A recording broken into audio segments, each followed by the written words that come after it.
자, 이제 하나님 말씀을 여러분과 나누도록 하겠습니다. 오늘 설교 제목이 뭐죠? 유럽이 열리다. 유럽이 열리다. 대한항공 광고 같은데요. 그건 아니고요. 유럽이 열리다. 한번 따라해 주시겠습니까? 유럽이 열리다. 다시 한번요. 유럽이 열리다. 예. 오늘 본문은 사도행전 16장인데요. 오늘 본문은 사도 바울의 2차 선교여행에 관한 본문입니다. 오늘 본문에서 유럽 대륙이 어떻게 선교로 문이 열리는지, 복음으로 문이 열리는지를 보여주는 그런 사건입니다. 유럽에 복음이 들어가는 것은요, 기독교적으로도 아주 중요하지만 세계사적으로도 엄청난 역사의 변화를 주는 엄청난 사건입니다. 저는 오늘 여러분과 함께 어떻게 유럽 대륙이 열리는지를 여러분과 함께 살펴보길 원합니다. 그러면서 정말 하나님께서 어떻게 성령님을 통해서 한 집안을 열어가고 한 가정을 열어가고 그리고 더 나아가서 한 대륙을 열어가시는지를 같이 살펴보려고 합니다. 제가 오늘 말씀을 준비하면서 본문을 여러 번 읽고 묵상하는 가운데 제 마음에 그런 소원이 생겼어요. 오늘 말씀이 선포될 때 하나님께서 유럽을 여셨듯이 우리 성도들의 마음도 열어주십시오. 그런 소원이 생겼어요. 마음뿐만 아니라 여러분의 가정이 열리고 여러분의 기도가 열리고 여러분의 찬송이 열리고 여러분의 예배가 열리고 여러분의 자녀들의 모든 문들이 활짝 열리기를 축원드립니다. 그런 마음으로 함께 어떻게 하나님 역사하신지를 같이 살펴봤으면 좋겠습니다. 자, 지금까지의 사건을 간단하게 정리하면요, 지난 시간에 우리가 회의도 예배다 이런 제목으로 교회 최초의 교회 회의인 예루살렘 공회를 살펴봤습니다. 자, 이 교회 회의를 통해서 예수로만 구원받는다, 이 복음의 본질이 지켜졌죠. 동시에 유대인도 배려해주고 이방인도 배려해주면서 교회가 분열되지 않고 교회의 일치도 지켜냈습니다. 이제 이방인 선교의 큰 장애물을 넘어가게 된 거죠. 큰 장애물을 넘어가게 된 겁니다. 이제 선교의 장애물 없이 이제 활발하게 이제 선교가 펼쳐질 것입니다. 어떤 의미에서 큰 산을, 이방인 선교의 큰 산을 넘었다 이렇게 볼 수가 있습니다. 자, 그런데 큰 산을 넘었는데 작은 돌뿌리에 선교팀이 이제 갈라지는 것을 볼 수가 있습니다. 우리 15장 후반절에 보게 되면요, 이제 2차 선교행을 떠날 때 마가 요한의 동행 문제로 문제가 생깁니다. 마가는 누구죠? 마가의 다락방집의 그 아들입니다. 마가 요한. 1차 선교여행 때 바울과 바나바가 같이 동행하다가 중도에 탈락을 했어요.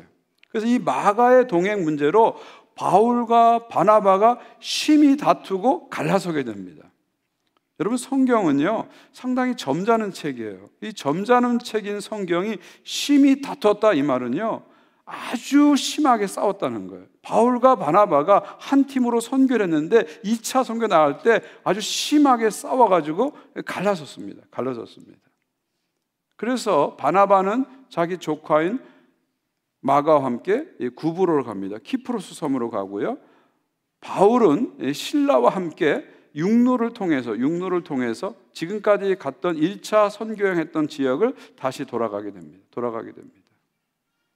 그러니까 2차 선교행을 떠날 때 시작부터 삐걱거린 거예요. 시작부터 불편한 일이 생긴 겁니다. 시작부터 안 좋은 일이 생긴 거예요. 근데 놀라운 것은 하나님께서는요 그런 상황 가운데서도 바나바 팀은 바나바 팀대로 사용하시고 바울 팀은 바울 팀대로 사용하시는 것을 볼 수가 있습니다. 여러분, 우리가 하나님 일을 하다 보면요 불편한 일이 생겨요. 인간들이 모이는 모임이기 때문에 힘든 일도 생깁니다. 어떤 경우는 교회 안에 갈등이 생기고 분열이 생기고 교회가 깨지기도 하잖아요. 또 어떤 경우에는 자기의 마음에 들지 않는다고 교회를 떠나기도 합니다. 그런데 여러분, 하나님께서는요 인간의 이런 상처에도 불구하고 연약함에도 불구하고 부족함에도 불구하고 역사하십니다. 역사하세요.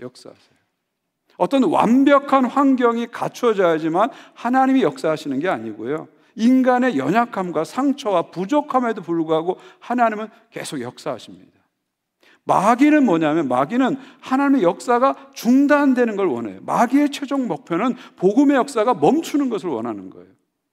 그러나 성령께서는 인간의 부족함과 분열과 다툼과 마음 상함에도 불구하고 하나님의 역사가, 성령의 역사가, 복음의 역사가 계속되길 원하는 겁니다.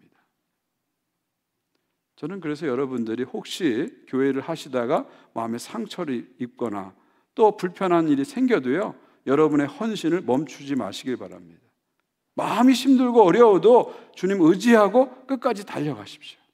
성령께서 바로 그걸 원하시는 거예요. 자, 이렇게 바울이 이제 신라와 함께 선교팀을 만들어서 본격적으로 2차 선교 여행을 떠나갑니다. 이 바울과 바나바가 호흡을 잘 맞췄는데 일종의 선교의 드림팀을 만들었는데 2차 선교여행에서 그게 깨진 겁니다. 그런데 놀라운 것은 하나님께서 2차 선교여행이 시작되자마자 또 다른 드림팀을 만들기 시작합니다. 여기 16장 1절을 보게 되면 루스드라에서 누구를 만납니까? 디모데를 만나요. 바울은 지금 방금 전에 안디옥에서 바나바와 갈라서는 아픔을 겪었습니다. 근데 하나님께서는 루스드라에서 영적인 아들이고 평생의 동역장인 디모데를 붙여주시죠. 여기서 끝나지 않고요, 계속해서 16장 읽어가 보면 하나님께서 누가를 붙여줍니다. 의사 누가를 붙여주죠.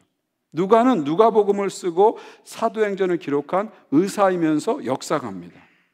이게 무슨 얘기예요? 하나님께서 이 선교팀에 의사인 누가를 붙여줌으로 팀 닥터를 하나 두시는 거예요. 바울의 주치의를 한 명 옆에 두시는 거예요. 그리고 가는 곳곳마다 이 활동을 기록할 수 있도록 종군 기자 한 명을, 특파원 한 명을 붙여준 거죠. 그래서 유럽 선교가 시작될 즈음에는요, 이제 드림팀이 다시 구성되는 거예요. 바울, 실라, 디모데, 그리고 누가, 이렇게 드림팀이 다시 만들어지는 겁니다. 선교의 어벤져스가 이제 탄생하는 겁니다. 자, 이렇게 해서 이제 유럽 선교가 본격적으로 시작되게 되는데요. 인상적인 것은 이 유럽 선교의 첫 시작인 빌립보에서 아주 특별한 세 사람을 만나게 되죠. 첫 번째는 자주장사 루디아를 만나고, 두 번째는 귀신 들린 여종을 만나고, 세 번째는 빌립보 감옥에서 일하는 간수를 만납니다. 이 세 사람은 환경이나 배경이 완전히 달라요. 루디아는 옷감을 팔고 하는 큰 비즈니스를 하는 아주 부유한 여성 사업가입니다. 루디아는. 또 여종은 귀신 들려가지고 정신적으로, 육체적으로, 영적으로 고통받고 있는 한 소녀입니다. 한 소녀예요. 그 다음에 이 간수는 빌립보 지방에서, 감옥에서 일을 하는 지방 공무원입니다. 지방 공무원이에요. 어떤 의미에서 경제적으로 봤을 때 루디아는 아주 상층부, 상류층 사람이고요. 그 다음에 이 여종은 아주 하층민의 사람이라고 볼 수 있죠. 그리고 이 간수는 중류층, 중간 정도의 사람이다, 이렇게 볼 수 있습니다. 문화적으로, 환경적으로, 신분적으로 완전히 다양한 사람들인데 하나님께서 이 빌립보에서 이 세 사람들의 마음을 각각 여심으로 이제 유럽을 열어가시고 선교를 열어가시는 모습을 보여줍니다. 자, 오늘 여러분과 함께 이 세 사람을 하나씩 살펴보려고 하는데요. 첫 번째 루디아를 먼저 보겠습니다. 12절을 보십시오. 거기서 빌립보에 이르니 이는 마게도냐 지방의 첫 성이요 또 로마의 식민지라 이 성의 수위를 유하다. 자, 여러분, 사도 바울과 이 선교팀이 원래는 어디서 선교하길 원했어요? 계속해서 아시아, 지금의 튀르키예 지방에서 계속 선교하길 원했습니다. 그런데 상황적으로 자꾸 선교가 막히는 거예요. 저 북쪽으로 올라가도 또 막히고 남쪽으로 내려가려도 막히고 자꾸 선교가 막히는 거예요. 자, 이런 상황 속에서 하나님께서 바울의 꿈에 마게도냐 사람이 나타나게 하십니다. 이 꿈을 꾼 다음에 바울은 깨닫게 되죠. 아, 하나님께서 우리를 아시아가 아니라 유럽으로 부르는구나, 마게도냐, 유럽으로 부르는구나 깨닫게 됩니다. 그러면서 선교의 방향이 아시아에서 유럽으로 바뀌게 되죠. 여러분, 선교의 역사를 보게 되면 이런 일이 많이 일어납니다. 많이 일어나요. 예를 들면 리빙스톤 선교사는 원래 중국으로 선교를 가려고 그랬어요. 근데 하나님께서 그를 아프리카로 옮기셔서 아프리카에서 큰 일을 하게 하십니다. 또 예를 들면 17세기에 18세기에 아주 위대한 선교의 시대를 연 윌리엄 캐리는 원래 남태평양의 폴리네시아로 선교 가려고 했어요. 그래서 남태평양 폴리네시아 선교 갈 준비를 다 마쳤습니다. 다 마쳤어요. 근데 하나님께서 그를 인도로 가게 하셨습니다. 그리고 인도에 가서 위대한 선교의 시대를 열어간 것이죠. 여러분, 우리가 어떤 일을 할 때 하나님이 막으실 때가 있어요. 내가 원하는 길로 가지 못하게 하실 때가 있어요. 여러분, 그때 낙심하지 마십시오. 우리 하나님께서는 한 문을 닫으시면 다른 문을 열어주십니다. 아멘. 예. 아시아가 막히니까 하나님이 유럽 대륙을 여셔서 선교의 새 역사를 써가시는 거죠.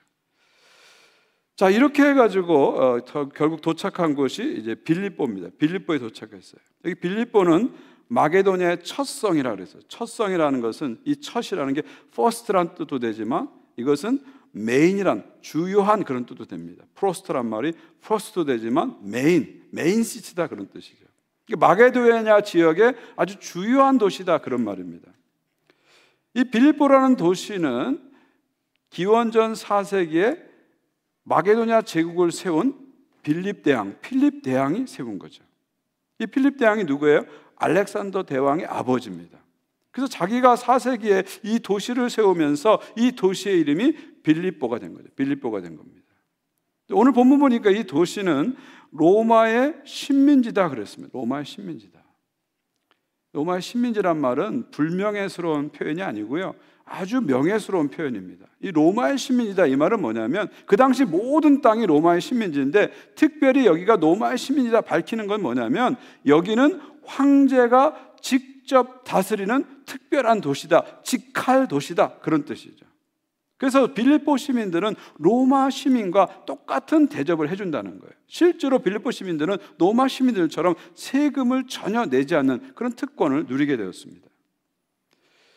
학자들의 추측에 의하면 이 당시에 빌립보 도시의 인구가 한 5천 명에서 10,000명 정도 됐을 것이다. 이게 상당히 큰 도시죠. 그 당시에 봐서 상당히 큰 도시입니다. 그리고 구리와 금과 은이 많이 나오는, 아주 경제가 활발히 돌아가는, 돈이 돌아가는 그런 도시라는 것이죠. 또한 이 빌립보 도시는 이 소아시아, 지금까지 바울이 선교한 소아시아와 달리 유대인이 많지 않았습니다. 그러다 보니까 이 도시에는 회당이 없었어요. 회당이 없었습니다. 그래서 바울은 이곳에 와가지고 회당이 없기 때문에 오랫동안 시간을 보냈는데, 수일간 시간을 보냈는데, 몇 주를 시간을 보냈는데도 마땅한 선교적 접촉점을 찾지 못하고 있었던 거예요. 그렇게 수일을 보내다가 한 여인을 만나면서 드디어 컨택 포인트가 생기고 선교가 열려지기 시작하는 거죠. 13절을 보십시오.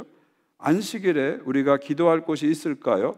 문 밖 강가에 나가 거기에 앉아서 모인 여자들에게 말하는데, 두아드리아시에 있는 자색 옷감 장사로서 하나님을 섬기는 누디아라 하는 한 여자가 말을 듣고 있을 때 주께서 그 마음을 열어 바울의 말을 따르게 하신지라.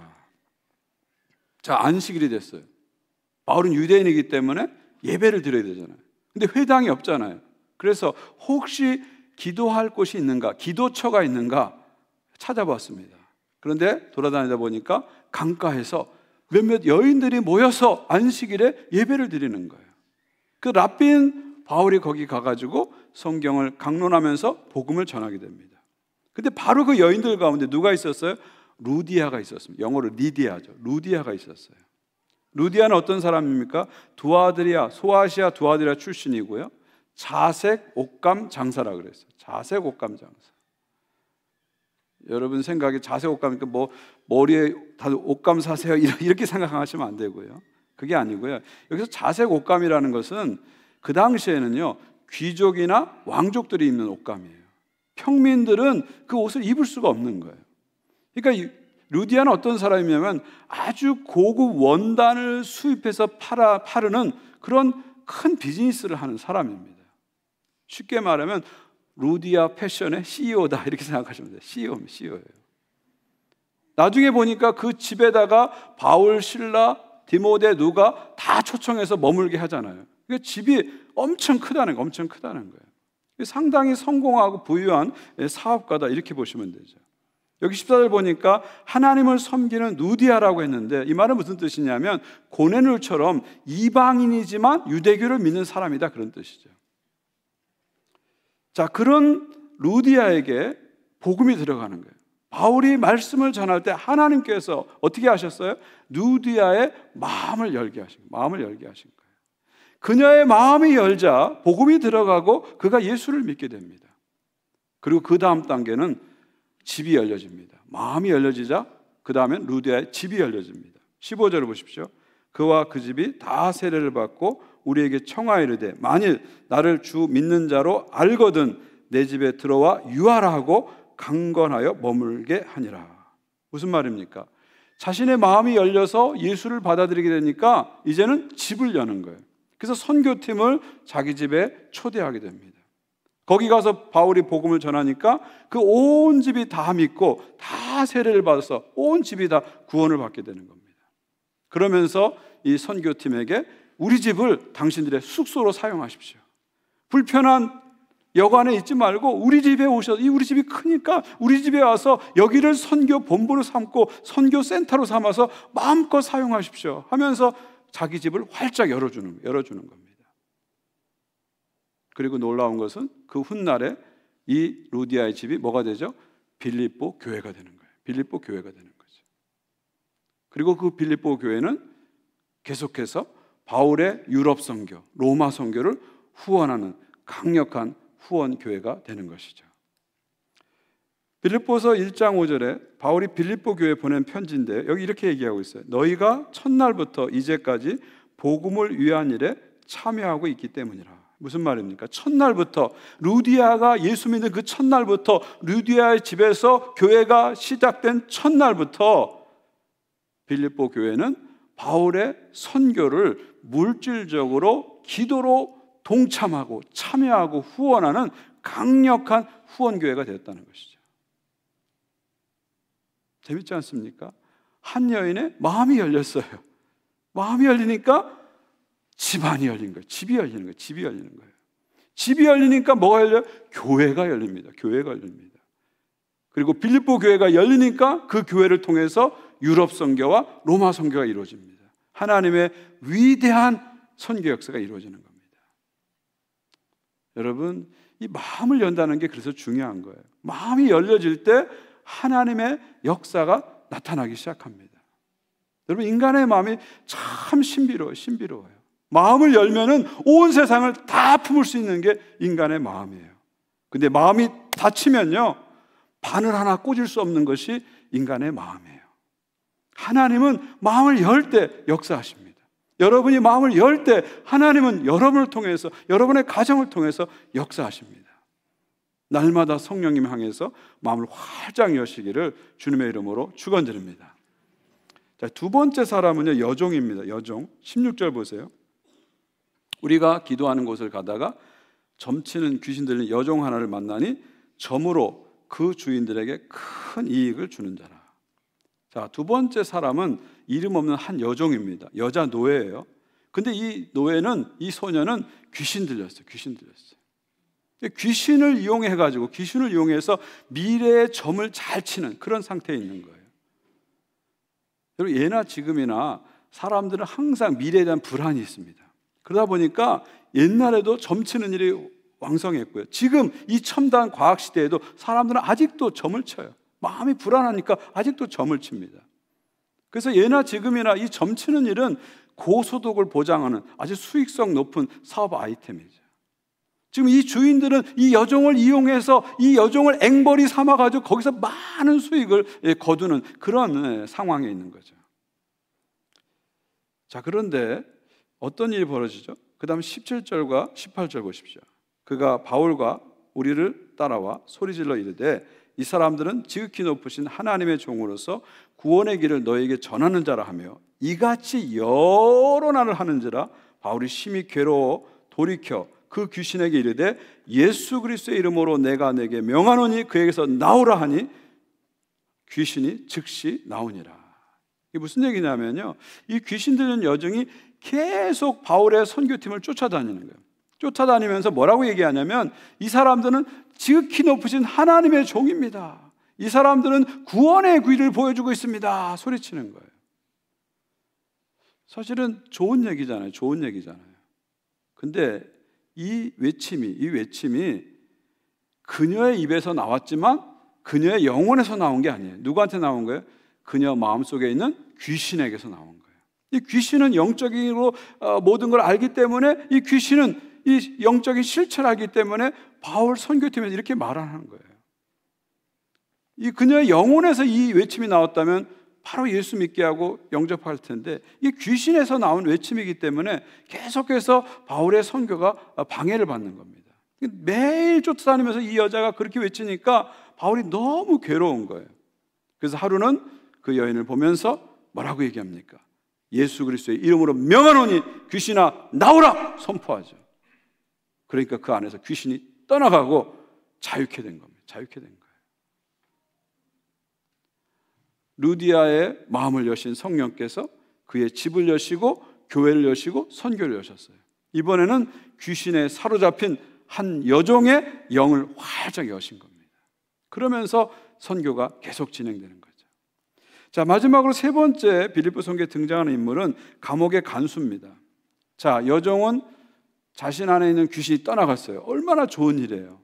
그런데 이 여종의 행복이 누군가에겐 또 불행이 되죠. 누구한테 불행이 됐을까요? 주인들한테 불행이 되는 거예요. 이게 쏠쏠한 수입이 들어왔는데 갑자기 수익이 끊기게 된 거예요. 그러니까 화가 난 겁니다. 화가 난 거예요. 여러분, 사람은 언제 화가 나냐면 내 밥그릇 찰 때 화가 납니다. 누구도 예외 없어요. 뭐 의사, 변호사, 아무리 어떤 직업을 가졌다는 내 밥그릇 차면 이게 화가 나는 거예요. 이거 물불 안 가리는 거예요. 그러니까 갑자기 바울 선교팀이 와서 늘 거기서 수입하는데 밥그릇 뻥 차버린 거죠. 뻥 차버린 거죠. 얼마나 화가 나겠어요. 그래서 이 주인들이 바울과 그 선교팀을 고소합니다. 관리들에게 고소해요. 뭐라고 고소하냐면 이 사람들은 사회를 어지럽히는 불순 세력입니다. 고소를 하는 겁니다. 이 사람들은 로마 시민이 받아들일 수 없는 풍습과 종교를 퍼뜨리는 사이비 집단입니다. 이런 식으로 고소를 하는 거죠. 자, 이 고소를 듣고 관리들이 잘 판단을 해야 되는데 이 선동에 넘어가 가지고 재판도 하지 않고 바울과 실라의 옷을 싹 벗깁니다. 그리고 심하게 매질을 하고요. 그리고 깊은 감옥에 쳐놓습니다. 그냥 쳐놓은 게 아니라 그 발에 착고를 채워가지고 몸을 등에 벽에 기댈 수 없게 만들어 버리는 거예요. 누울 수도 없게 만들어 버리는 거예요. 지금 바울과 실라는 감옥에서 피가 흐르고 상처가 나고 누울 수도 없고 기댈 수 없는 그런 꼼짝달싹 없는 그런 상태에서 이 감옥에 있게 되는 것입니다. 자, 이런 상황에서 바울과 실라는 무엇을 했습니까? 25절 보십시오. 우리 25절 한 목소리 같이 읽을까요? 시작. 한밤중에 바울과 실라가 기도하고 하나님을 찬송하며 제수들이 듣더라. 이 한밤중이라는 단어가 나오죠. 이 한밤중은 뭡니까? 밤 중에서 가장 어두운 밤이 그 시간이 한밤중입니다. 그래서 이 한밤중이라는 말은 가장 절망적인 시간을 상징적으로 표현하는 겁니다. 지금 바울과 실라는 인생에서 가장 절망적인 한밤중에 있습니다. 열심히 복음을 전했어요. 한 소년을 구해줬어요. 그런데 그들에게 다가온 것은 핍박입니다. 매질입니다.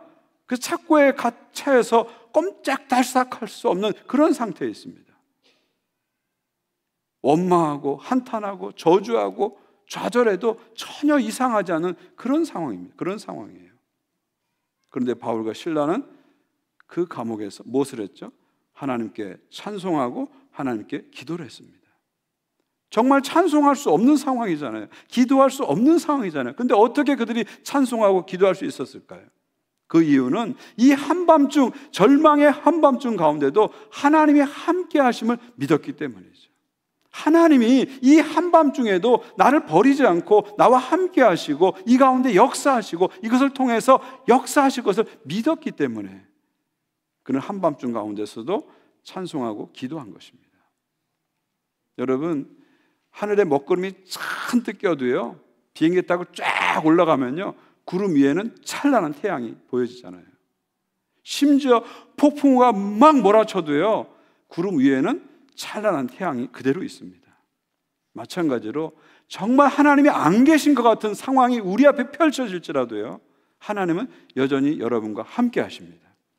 여러분의 한밤중 가운데 함께 하시고 여러분 한밤중을 통해서 하나님 역사하시는 거예요. 나에게는 이게 한밤중입니다. 깜깜한 밤이에요. 왜 나에게 이런 일이 있을까? 우리가 낙심하고 좌절합니다. 그러나 하나님은 여러분의 한밤중을 아시고 그 한밤중을 통해서 놀라운 소망을 만들어 가십니다. 위대한 하나님의 섭리를 만들어 가십니다. 그래서 바울과 실라는 그 어려운 한밤중 속에서도 하나님께 찬양 올려드립니다. 하나님께 기도를 올려드립니다. 자, 그러자 어떤 일이 벌어집니까? 마지막 26절 보십시오. 마지막 26절 보십시오. 이에 갑자기 서든리 갑자기 큰 지진이 나서 옥토가 움직이고 문이 곧 다 열리며 모든 사람의 매인 것이 다 벗어지니라. 한밤중 가운데서 찬송하고 기도하자 큰 지진이 일어나서 갑자기 서든리 옥토가 흔들리기 시작하고요. 옥문이 열립니다. 그리고 묶여있던 모든 것이 풀려집니다. 할렐루야. 이게 하나님의 놀라운 역사입니다. 그리고 이 일을 통해서 바울과 실라를 지키고 있던 간수는 복음을 듣게 되죠.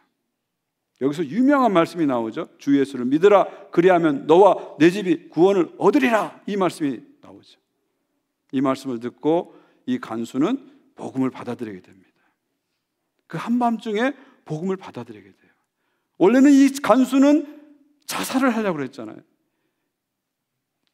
죄수들이 탈옥했으니까 나는 이제 죽은 몫이라 생각하고 절망해서 자살을 하려고 했는데 복음을 듣고 그가 마음을 열고 복음을 듣고 구원을 받습니다. 그리고 그 은혜가 너무 크니까 바울 선교 일행을, 바울과 실라를 한밤중에 자기 집으로 초대합니다. 그래서 상처를 다 닦아주고 음식을 대접합니다. 그리고 거기서 바울이 복음을 전하고 그 온 식구가 다 예수를 믿고 구원을 받게 되는 거죠. 절망의 한밤중에 자살을 하려고 했던 그 간수와 그의 집에 구원의 찬란한 빛이 비쳐 오게 되는 것입니다. 말씀을 맺습니다. 유럽의 첫 성 빌립보에서 하나님께서는 누디아의 마음을 여셨어요. 그녀의 마음이 열리자 그녀의 집이 열렸습니다. 그녀의 집이 열리자 교회가 열려졌습니다. 교회가 열려지자 유럽 선교의 위대한 문이 열려지기 시작했죠. 또한 하나님께서는요, 귀신에 사로잡힌 한 여종의 영을 여셨습니다. 영을 여셨어요. 그리고 이 일 때문에 바울과 실라는 감옥에 가서 깜깜한 한밤중 가운데 있었지만 찬송하고 기도합니다. 그걸 통해서 옥문이 열려집니다. 옥문이 열려져요. 그리고 간수의 집안이 열려지기 시작하고 거기에 구원의 빛이 들어와서 온 식구가 구원받는 위대한 역사가 나타납니다. 누디아의 마음을 여신 하나님, 여종의 마음을 여신 하나님, 그리고 간수의 마음을 여신 하나님께서는요, 유럽을 여신 겁니다.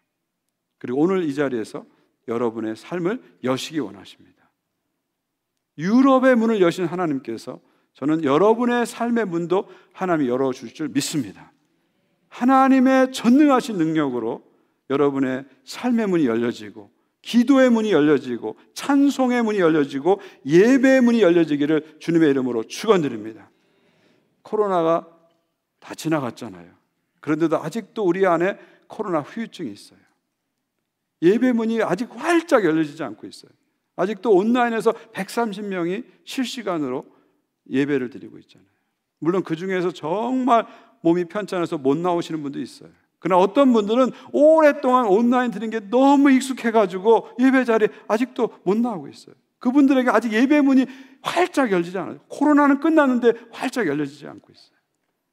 또 교회의 선교와 사역의 문이 아직 활짝 열려지지 못해요. 그래서 교인들이 나와서 봉사하고 섬기는 걸 점점 싫어하고 어려움을 겪고 있습니다. 코로나는 지나갔지만 코로나의 후유증이 아직도 교회 안에 있는 것입니다. 제가 신문을 보니까 코로나 이후에 우리 청소년들의 게임 중독이 2배로 늘었대요. 2배로 늘었대요. 이 코로나에 갇혀가지고 게임만 열심히 하다 보니까 코로나 끝난 다음에도 이게 2배로 늘어나는 거예요. 게임 중독만 그런 것이 아니라 성인의 우울증도 코로나 이후에 2배로 늘었대요.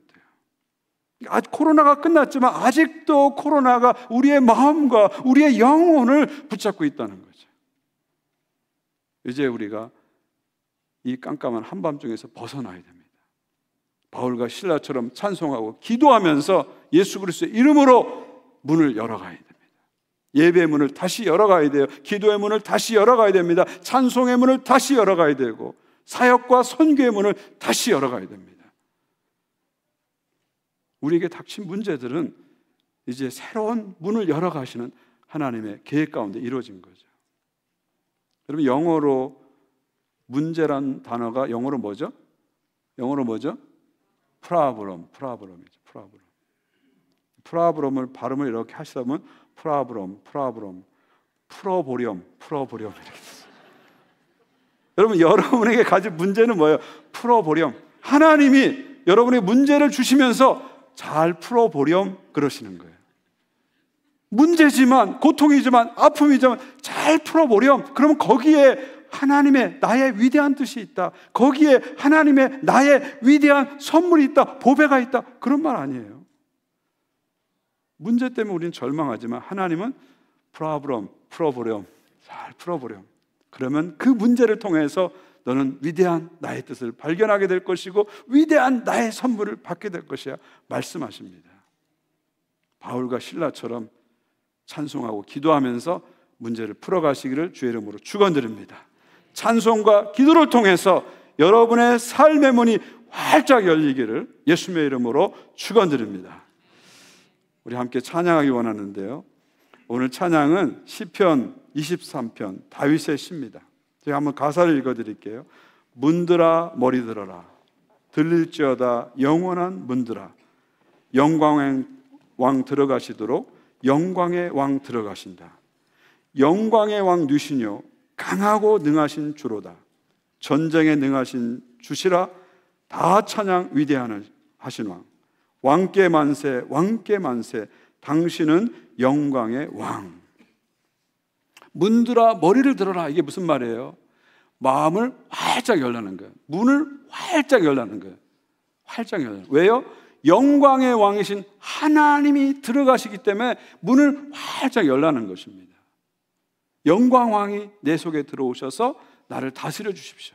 이제부터 내가 왕 노릇하는 삶이 아니라 영광의 왕이신 하나님께서 내 삶과 내 가정과 내 자녀와 나의 모든 것을 다스리는 삶을 살겠습니다. 그런 고백이죠. 전쟁에 능하신 여호와, 하나님이 전쟁 좋아하는 전쟁광이라는 뜻이 아니고요, 영광의 왕이 우리 삶에 들어오시면 우리를 대신해서 싸워주신다는 거예요. 나 혼자 막 싸우려다 보니까 좌절하고 낙심하고 힘겨운 겁니다. 주님이 우리와 함께 싸워주시면 우리는 이길 수 있습니다. 그래서 고백하죠. 왕께 만세, 왕께 만세. 승리의 노래를 부르게 되는 것이죠. 저는 이 찬양을 우리가 다시 한번 부르시면서 여러분 마음을 활짝 여시고 찬송과 기도로 영광의 왕 하나님을 여러분 삶 가운데, 가정 가운데, 자녀들과 모든 일 가운데 모셔 드리시길 바랍니다. 여러분, 하나님이 닫으시면 열 자가 없어요. 그러나 하나님이 여시면 또 닫을 자가 없습니다. 문을 여시는 분은 하나님이십니다. 우리 함께 고백하면서 찬양하면서 기도하는 마음으로 올려드리기 원합니다. 우리 다 일어나 주시고요, 함께 찬양하겠습니다.